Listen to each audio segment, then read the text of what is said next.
ہاتھ جوڑے, انہوں نے کہا خدا کا واسطہ ہے میں نے اگر پہلے رد عمل دے دیا تو شہباز گل نے کہا کہ مراد سعید جو ہیں وہ میری جان نہیں چھوڑیں گے. یہ تو ریاست مدینہ کے لوگ تو بڑے امیر ٹھہرے, جب ان کا کاروبار, ان کی شہریت, ان کے سارے معاملات بیرونی دنیا کے ساتھ ہیں تو پھر وہ ملک کے ساتھ, عوام کے ساتھ کس طرح سے مخلص ہو کے ساری چیزیں کر سکتے ہیں. میں اتنا ضرور کہوں گا کہ ریاست مدینہ کا نام نہیں لینا چاہیے اور پاکستان کو ریاست مدینہ بنانے کی خواہش تک نہیں کرنی چاہیے. کیوں نہیں کرنی چاہیے؟ کہ نہ تو یہ عوام اس قابل ہے, نہ ہمارے حکمران ایسا کر سکتے ہیں.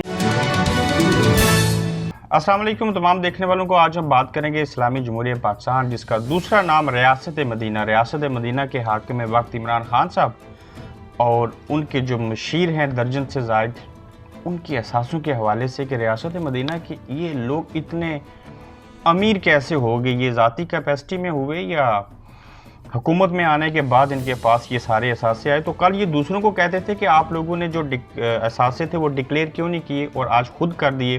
جب کیے تو پتہ چلا کہ یہ تو ریاست مدینہ کے لوگ تو بڑے امیر ٹھہرے. اب یہ کتنے لوگ جو ہیں وہ دوہری شریعت رکھتے ہیں, کتنے ایسے لوگ ہیں جو ذات کی جنگ لڑتے ہیں, کتنے ایسے لوگ ہیں جو کہ وزیر اعظم عمران خان صاحب سے مخلص ہیں.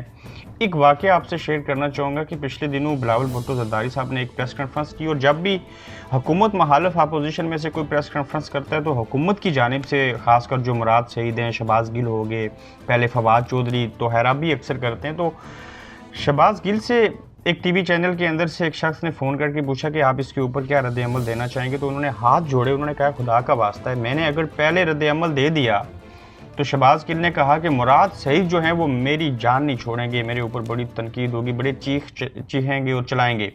اس سے یہ ثابت ہوا کہ شہباز گل ہوں, مراد سعید ہوں, یہ جتنے بھی مشیران ہیں ان کی آپس میں بھی کوارڈینیشن اس لیول کی نہیں ہے شاید جس طرح سے ہونی چاہیے تھی. اور یہی وجہ ہے کہ خان صاحب کی جو حکومت ہے اس کے اندر جو خامیاں لوگوں کو اب نظر آتی ہیں, خوبیاں بھی ہیں, اس کے ذمہ داران یہ ان کے مشیران ہیں. اب یہ مشیروں کی تعداد کیا ہے, تھوڑا سا اس سبجیکٹ کے اوپر نظر دورا دیتے ہیں اور پھر ہم آگے چل کے بات کرتے ہیں.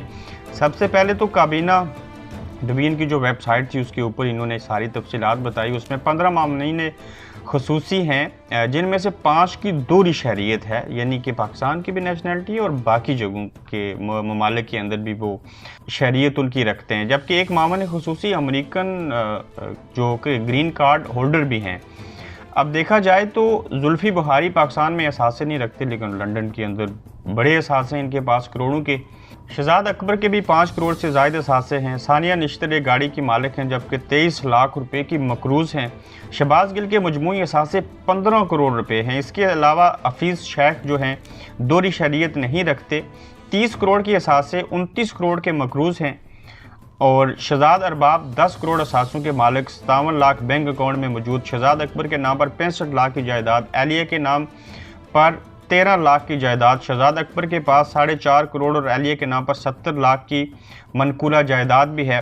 اس کے علاوہ دیکھا جائے تو شہزاد قاسم کے پاس لاہور میں 60 لاکھ مالیت کے 3 پلاٹ موجود ہیں. شہزاد قاسم گوادر میں 35 لاکھ کے پلاٹ کے مالک ہیں. شہزاد قاسم کے نام پر امریکہ اور یو اے میں 3 جائیدادیں ہیں. شہزاد قاسم کے پاس مختلف بینکس میں 4.5 کروڑ کا بیلنس موجود ہے. ندیم بابر کے پاس پاکستان میں 12 کروڑ 57 لاکھ روپے کی جائیدادیں ہیں. ندیم بابر امریکہ میں 3 کروڑ 10 لاکھ کے مکان کے مالک ہیں. ندیم بابر کے مختلف کاروبار کی مالیت 2 ارب 15 کروڑ روپے ہے.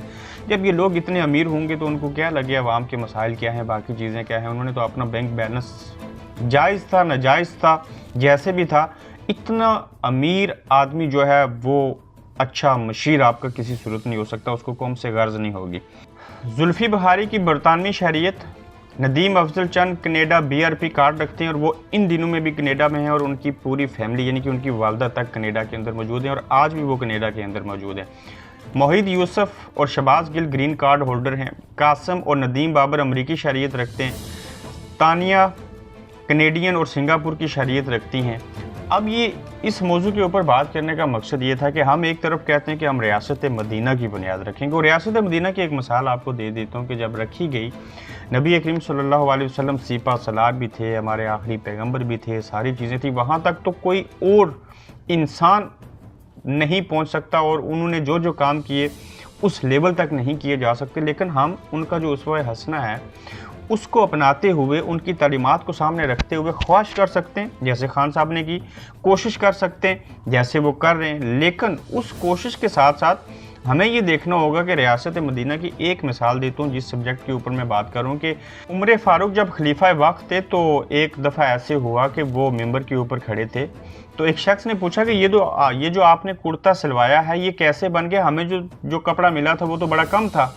اس سے قبل بھی میں یہ اگزامپل دے چکا ہوں۔ تو اس حد تک جو رعایا تھی، عوام تھی، وہ ریاست مدینہ کی جو خلیفہ تھے ان سے یہ بات پوچھا کرتے تھے۔ اور کیا یہ جو ہمارے مشیر ہیں جو ایک تو دوہری شہریت رکھتے ہیں، اس کے بعد اتنے اثاثے رکھے، اپنے ملک کے اندر بھی رہتے ہیں اور بیرونی ملکوں کے اندر جائیداد بھی ہے، بینک بیلنس بھی ہے، ان کے وہاں کی شہریت بھی ہے، تو مجھے یہ بتائیے کہ جو یہ لوگ اس وقت وزیر اعظم کے مشیر ہیں، جب ان کا کاروبار، ان کی شہریت، ان کے سارے معاملات بیرونی دنیا کے ساتھ ہیں، تو پھر وہ ملک کے ساتھ، عوام کے ساتھ کس طرح سے مخلص ہو کے ساری چیزیں کر سکتے ہیں؟ یہ لمحہ فکریہ ہے، اور اس فکر میں اتنا ضرور کہوں گا کہ ریاست مدینہ کا نام نہیں لینا چاہیے اور پاکستان کو ریاست مدینہ بنانے کی خواہش تک نہیں کرنی چاہیے۔ کیوں نہیں کرنی چاہیے؟ کہ نہ تو یہ عوام اس قابل ہے، نہ ہمارے حکمران ایسا کر سکتے ہیں، اور نہ ہی ان کے ساتھ کابینہ میں شامل لوگ پاک، صاف، نیک یا اس لیول کے ہیں کہ پاکستان کو ریاست مدینہ جیسا بنایا جا سکے۔